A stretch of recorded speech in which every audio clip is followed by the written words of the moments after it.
Hey everyone, welcome back to our channel Guide Hub. In this video, I'll show you how to allow camera access on Snapchat so you can start taking snaps and using filters without any issues. So let's get right into it. Start by going to your phone settings app. This is where we control app permissions. Now tap on apps and notifications. Tap on app info.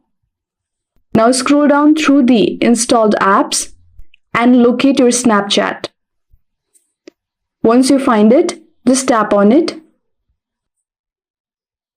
Tap on permissions and then look for camera and make sure it's set to allow only while using the app or ask every time.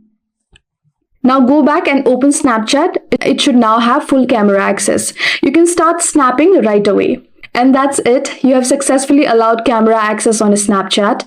If this video helped you, give it a thumbs up, drop a comment if you have any queries, and hit that subscribe button for more helpful tech tips. Thanks for watching, and I'll see you in the next one.